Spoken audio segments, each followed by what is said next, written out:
The word hallucination is defined as an apparent perception as by sight or hearing for which there is no real or external cause.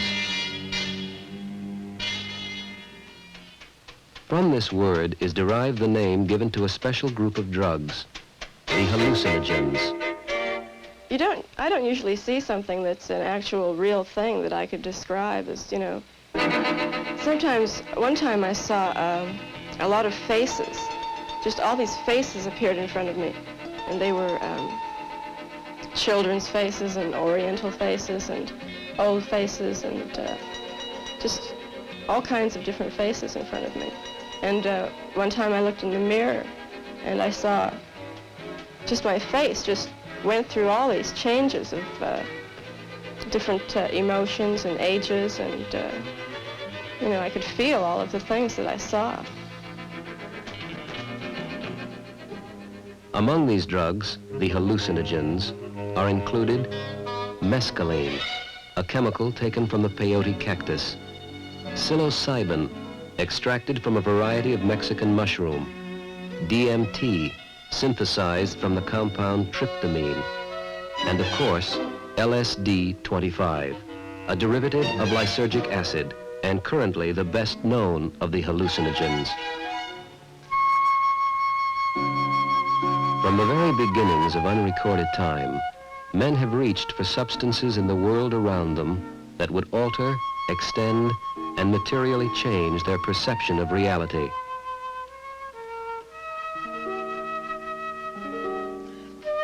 The reasons?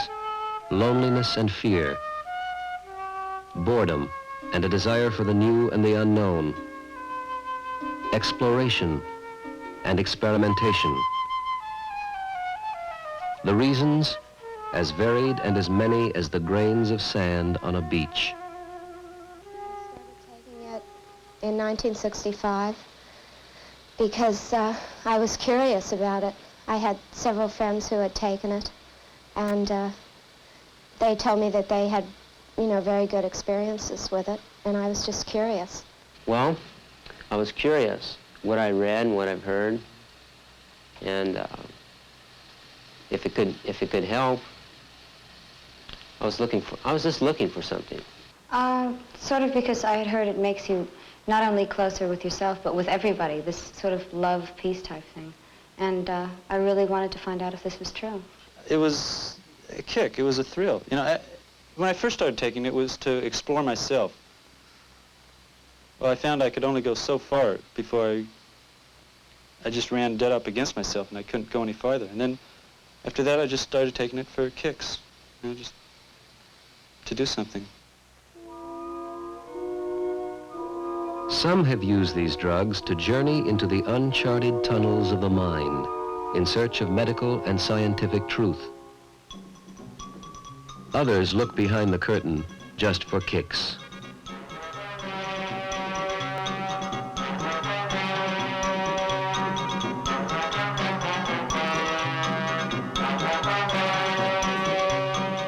Whatever the reason, the fact of the matter is, the use of these drugs is on the rise, and it would seem valuable and interesting to inquire into cause and effect.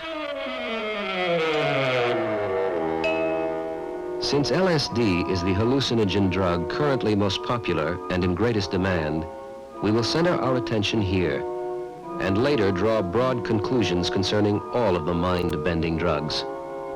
As a starter, here are some hard facts worth considering.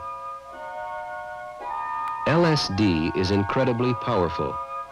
Eating or injecting even as small a quantity of LSD as 1/280,000th of an ounce can cause such symptoms as hallucination, distortion, panic, impulses toward violence, suicidal acts, and psychosis.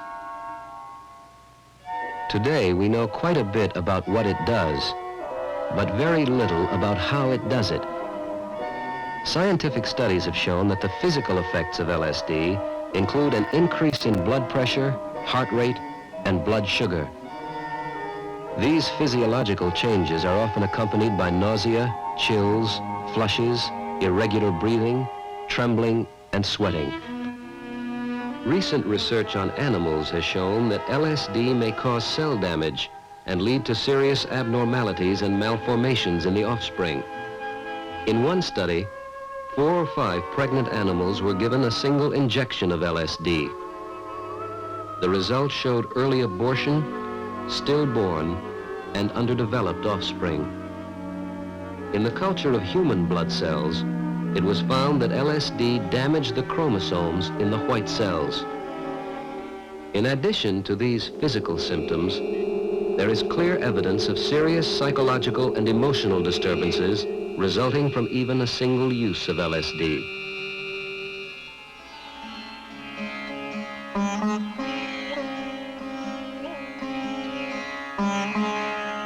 The group use of the hallucinogens at parties is becoming a familiar part of the scene.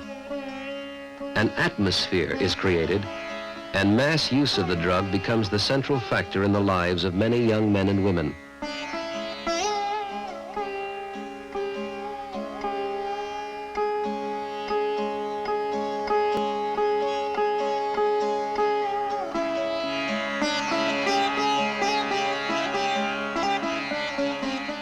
The problem is that while the drug is not physically addicting, there is considerable evidence that it can cause psychological dependence. So let's count the cost and take a good look at the results.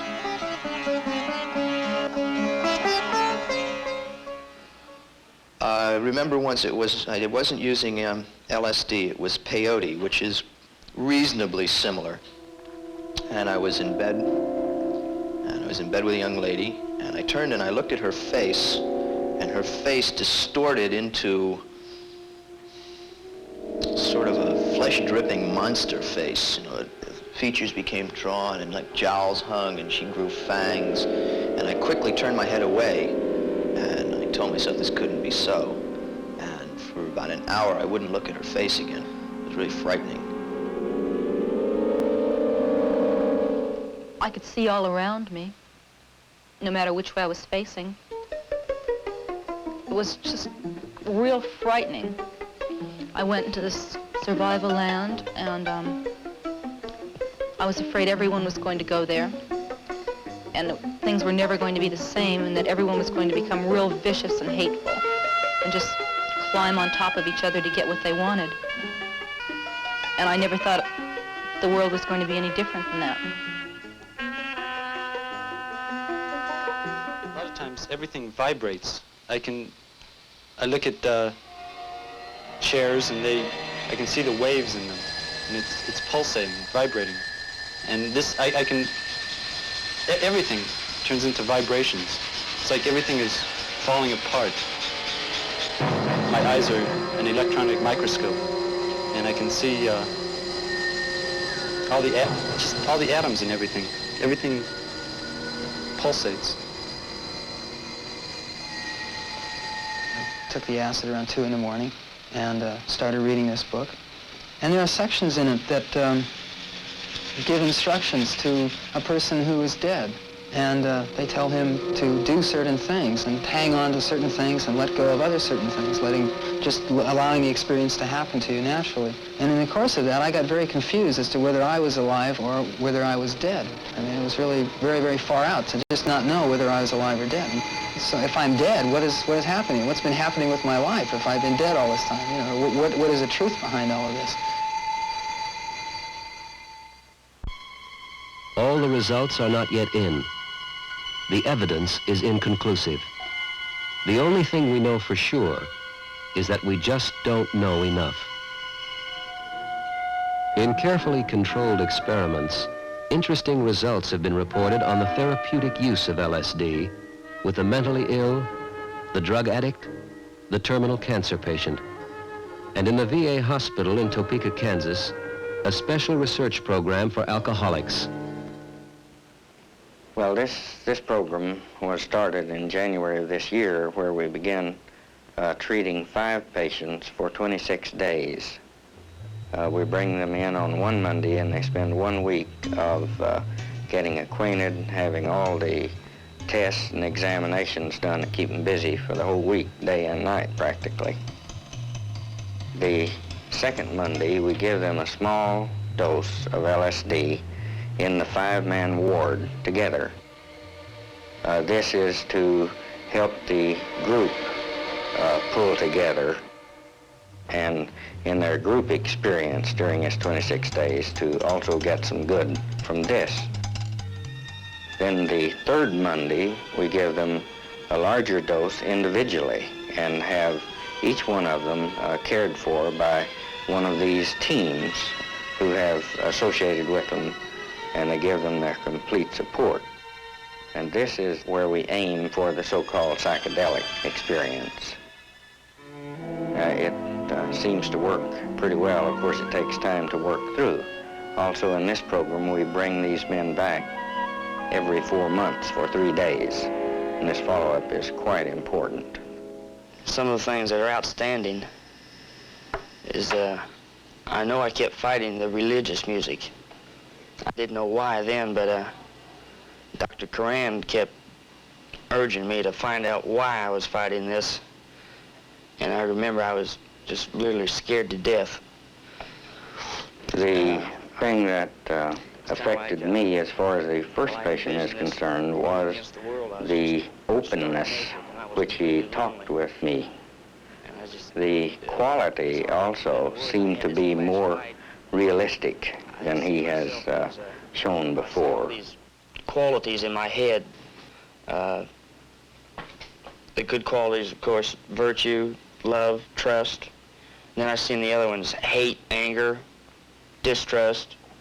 I seen them all in my head, and it was like I was strangling myself, like I had to get rid of all the bad qualities, and I was strangling myself fighting against them.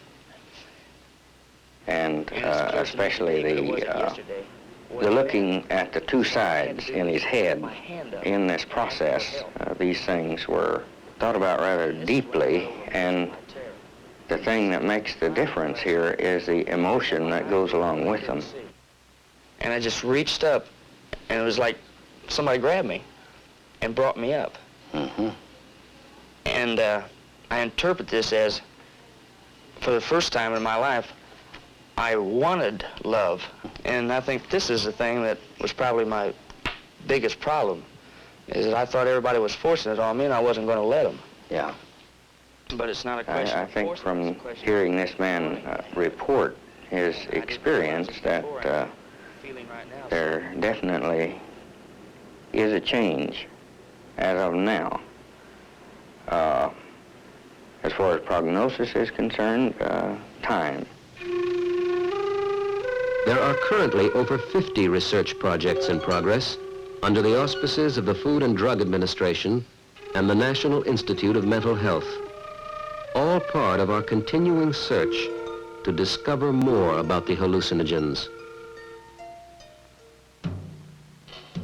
The questions remain. The mind-bending drugs seem to offer so much, but what do they really deliver? As to what it has to offer, that's a difficult question, because what we've seen here have been some things that I don't think most kids thought they were getting when they took the drug. We've seen some kids that have had prolonged psychosis. Some have had to go to state hospitals. Some have been treated for 2 or 3 months and have been able to leave UCLA. Some of them have had severe depressions. Some have been very confused. And some of the groovy hallucinations and the colors that they wanted, they couldn't stop. They got tired of it after 12 or 18 hours, but they couldn't stop the colors. How do they work, and what are the long-range effects of this drug on human personality? Well, we don't know a great deal about long-range effects. People always are asking about chronic brain damage. What we do know, first of all, is that the electroencephalogram, or brainwave test, on this we see in electrodes that are on the scalp and also depth electrodes planted inside the brain, we see changes from LSD in man and animals after a normal dose, and these changes last from 1 to 2 weeks after administration. In addition, we also see the reoccurrences. You take LSD once, the effect wears off in 12 to 16 hours, then up to a year later, either with stress or without stress, without ever taking the drug again, you have the same reoccurrences. The people call them flashes or flashbacks. Reoccurrences of all the LSD symptoms in their original intensity. certainly this implies that something chronic is going on in the brain. Do these drugs really make possible a richer, more productive, happier life? When we follow them along, what we're impressed with is their whole style of life may change. That instead of being involved in productive activity, they claim that they feel better, and yet this feeling better is alongside of a business where they've withdrawn from life, they're disregarding their personal appearance, they don't really care about how they function in the rest of the world, and they're involved in a kind of a pseudo-philosophic concern with life and themselves, with a real absence of contact with other human beings. So it's this interesting business of a kind of withdrawal and the statement that this kind of life makes them feel much better and more insightful. Should the federal government exercise any control over these drugs? And if so, why? It's a simple matter from our point of view that you can't let something get out into general distribution until it has shown some therapeutic potential. And it has shown it under certain conditions, and you can predict fairly well what's going to happen when you give this drug to a large number of people. This hasn't been shown yet, so we have to be very careful in trying to carry out the necessary research that's going to establish whether or not it has a significant therapeutic potential for people. If it does... Questions that must be answered. And because we do not know enough, the United States government controls the manufacture and use of this drug in the interest of all the people. Like all the new drugs, the government feels that a reasonable degree of controlled scientific investigation must provide the answers. LSD, mescaline, psilocybin, DMT, and the other hallucinogens, the mind-bending drugs.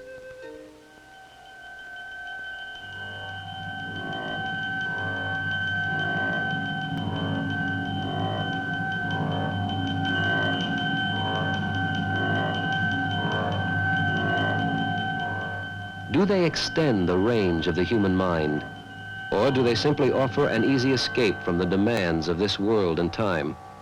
I get up and make love and play the guitar and eat, go down to the beach and go swimming, and occasionally write some things when I feel like writing, and think about how I'm going to get a little more money to not starve to death. And it gets you out of that whole intellectual academic framework that you've been taught to be in all the years that you've gone to school. Not only emotional hang-ups, but social hang-ups. Don't do this and don't do that, and you shouldn't associate with these people and this and that. The things that, mores, you might say, that I was brought up with. I get flashes of people seeing me, and it's kind of a schizophrenic thing. In a way, I want people to see me, and sometimes I don't.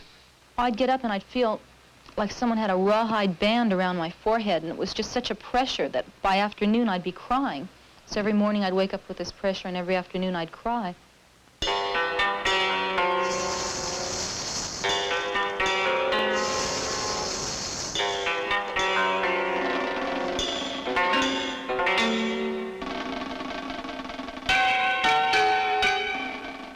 Do they make possible creative achievement and a more valid and intense perception? Or do they merely substitute an unreal fantasy world for the sometimes harsh facts of reality? Oh yes, I think that I experience things much more intensely now than, I mean, I've hallucinated without having any drugs since I've taken LSD. Had very vivid light experiences. Sometimes I went into lights that are brighter than the sun. And I see patterns in everything, in dirt, in trees. There's patterns everywhere. And right then, I hallucinated a fish that just came and swallowed the worm. And I said to myself, oh boy, this is it. This stuff is really as good as they say it is. Drugs are going to flip a lot of people out and probably kill a lot of people. But if they haven't the sense to find out all there is that's been written about anything they're going to use, and if they haven't the discretion to decide whether or not in the final analysis they're capable of handling it, then that's their problem. They will flip out, and that's how it is.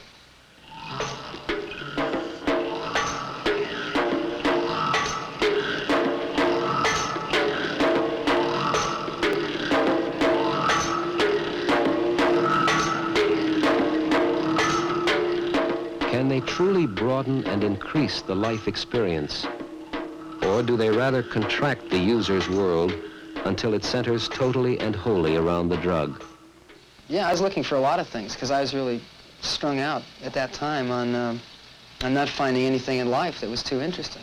A great, great fear of being alone. Just, I could be with a group of people, but I couldn't communicate to them.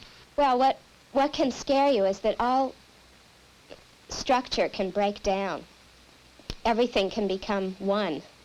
And that's sort of scary. Another thing that can happen is when you're really far out, things just can disappear.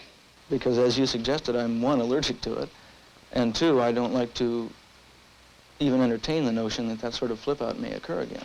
I'm not afraid of anything anymore, which is, has its good points and its bad points.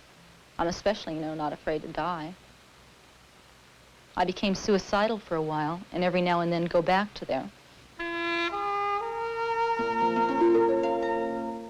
The true potential of the hallucinogenic drugs remains unmeasured and largely unknown. The danger of lasting physical and psychological damage to the user remains an important factor in the rising use of these drugs. I think a lot of kids say that at first, and then after they're through talking to Dr. Fisher and I, they change their mind. Because we certainly think rebellion is a very healthy thing, and we like rebellion. And we think great changes in society come out of rebellion. And we think that we adults have kind of screwed things up. We haven't done a very good job in the adult world. With the bomb hanging over us in Vietnam, with our crazy ideas about censorship, our crazy sexual attitudes, our abortion laws, we haven't done a very good job. However, I do think that fooling with LSD is like Russian roulette. I don't think it's like swallowing goldfish. I don't think it's spinning a hula hoop or crowding a lot of people into a telephone booth. I think, unfortunately, this can be a permanent, long-lasting, damaging situation. So I'm all for rebellion. I think a great deal of good can come out of it. I hope people who are considering using LSD, however, will think of some of these things. We don't know them all. We do know a few, though. And one of the ones that we really know is that they may be damaging themselves permanently. The facts of the matter suggest caution and a careful counting of the cost.